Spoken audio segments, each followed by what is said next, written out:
Welcome to Pesetas Galore Part 1. We may even have a surprise for you.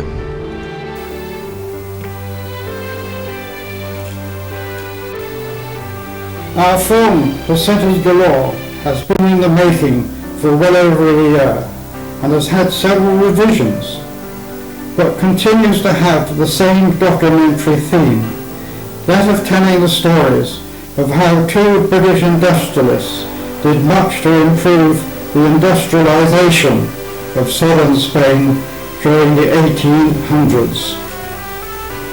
A later part also features the tragedies of the Spanish Civil War and how that affected the subject of our story, Alexander Henderson and Hugh Matheson.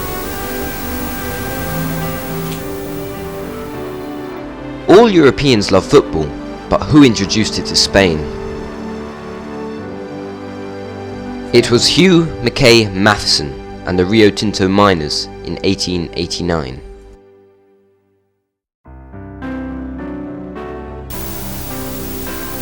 Later in part 1, you will learn how I was privileged to meet Don Juan de Bourbon, who had just renounced the throne of Spain in favour of his son, Prince Juan Carlos, who later became the King of Spain. Part 2 has some topical interest, as Alexander Henderson was originally interested in building a railway in South America, and on the 2nd of August 1892, the capital of Chile had a visit to ask if Henderson could build an electric railway from Santiago to other cities in Chile. This is something that Sebastian Pinheiro, celebrating the wonderful rescue of 33 miners, might well have forgotten when he went in 2010 to meet David Cameron in London.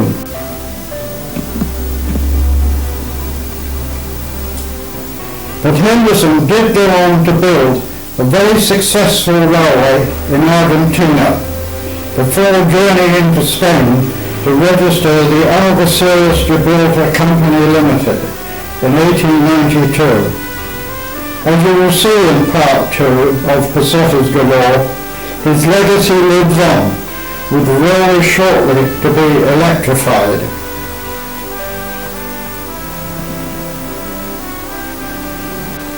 And now let us look at Hugh Matheson, who in part 3 was featured as a level-headed businessman who raised a fortune to buy the Rio Tinto mines in the province of Huelva.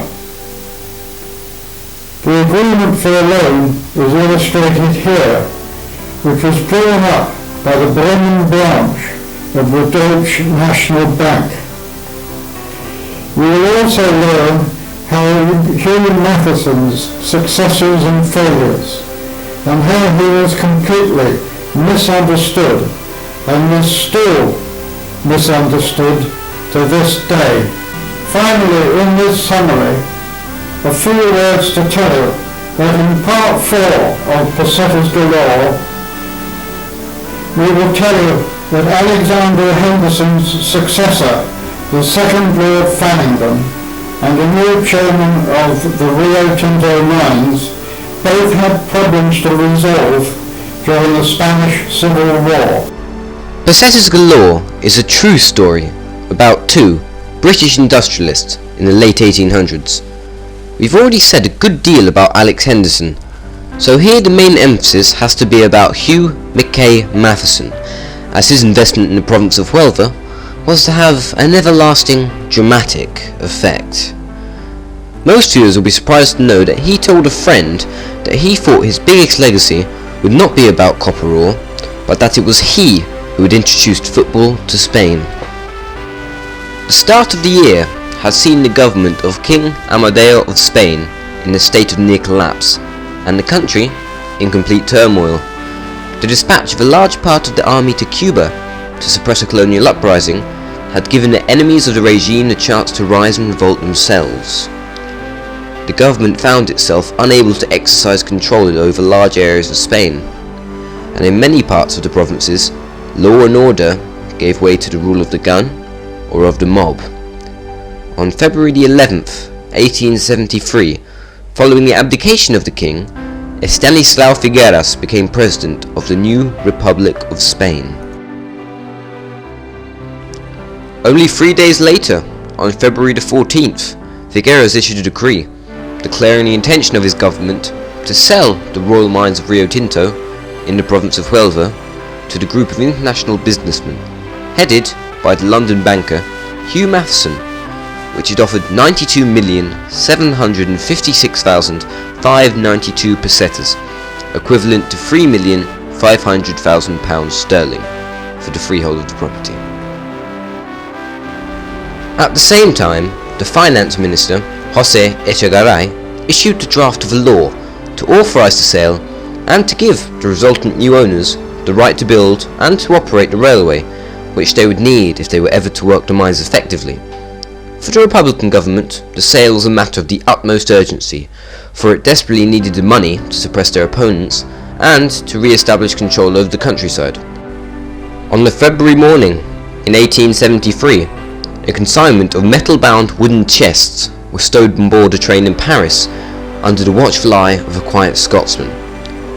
So began a carefully planned and secret journey on a course which the strongboxers were taken, at times by train and at other times in bullock-drawn carts, by an indirect route through France and across the Pyrenees.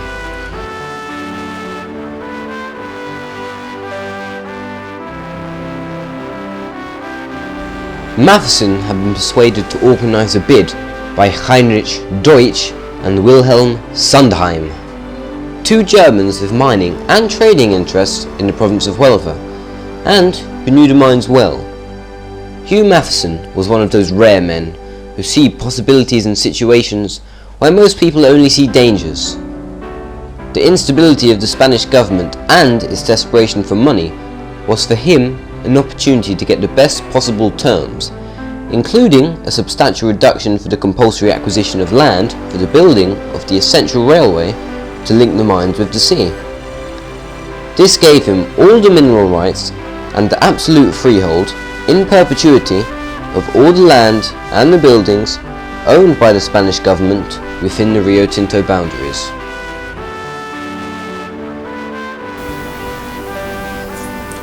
As a British teenager living in Spain, I was keen to know more about Huelva and the Rio Tinto mines, which seemed to be little understood by both Spanish and foreigners alike.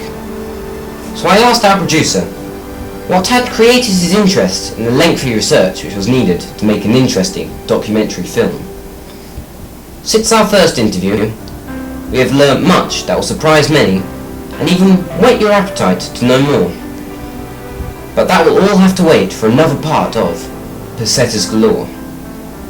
To help the film viewers, our producer has given me some notes which explain how Britain became involved in Spanish industry in the 1880s.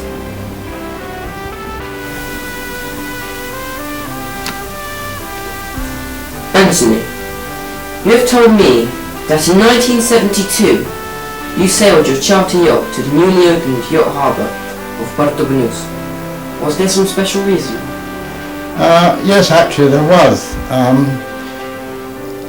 I also used my charter yacht to teach people, as I was a qualified instructor. And I had a very distinguished Spanish businessman on board, together with his distinguished wife. And they received a message that they were to go to Puerto Banús. In fact, they wanted the yacht to go there. The reason I was teaching them was that they had planned to buy a very large yacht and to sail it across the Atlantic. So it was not only handling of boats, but it was also the navigation. The husband was extremely good at navigation because he was a private pilot with 8,000 hours flying time, which is an enormous amount for a private pilot. And the wife, who had been to a finishing school in London, spoke absolute perfect English. There was no problems there at all. Anyway, we went to Puerto Banús. I was a little bit surprised when I'd been told to go there, because the place had only just opened. But in fact, when we got there, we were received right away, and the yacht was moved with the Guardia Civil helping to a berth alongside Antonio's restaurant, which was about, I think, the only restaurant which had really opened. A very, very smart restaurant. And it was there that our distinguished guest was to have dinner, and we were to have dinner with him. And who was this distinguished guest? The guest was in fact Don Juan de Bourbon, who really meant very little to me to start with, except that I very, very quickly was told that he was the father of Prince Juan Carlos, who would probably be the next King of Spain. At that time, did you realise the significance of this meeting?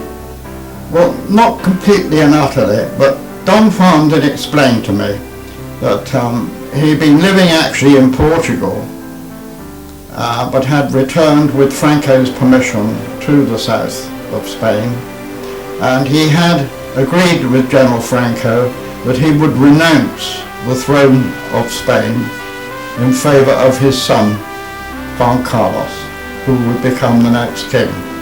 But this would allow Don Juan to stay in Spain. He would not have to return to Portugal. So it was a very, very special occasion. As well as that dinner in his honour, did you ever meet Don Juan again? Yes, he had a small motor yacht which he brought from Portugal, I assume, and he kept it near Antonio's restaurant. So I met him on several occasions, and he was a pleasure to talk to because his English was absolutely perfect. In fact, I later learnt that he'd spent a lot of time in England. And he was very easy to talk to. He was very relaxed, and there were no problems talking to him at all.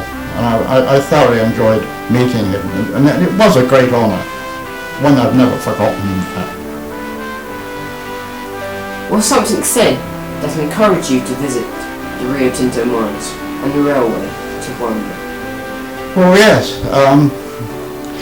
During the conversations I had with Don Juan, he told me that his father, who was King Alfonso XIII, had been to Huelva and visited the mines, which had originally been run by a British company, and he was very, very impressed with what they'd done. Very impressed indeed. And the other thing that Don Juan told me, that his father had also been to Ronda and had visited, in fact stayed, at the Hotel Reina Victoria. This was a special consequence to the king because his wife was called Victoria because her grandmother was Queen Victoria of England. So the connections between the two nations was very strong indeed. Anyway, I agreed with Don Juan that I would make a point of visiting both the mines and the railway, and that I have done.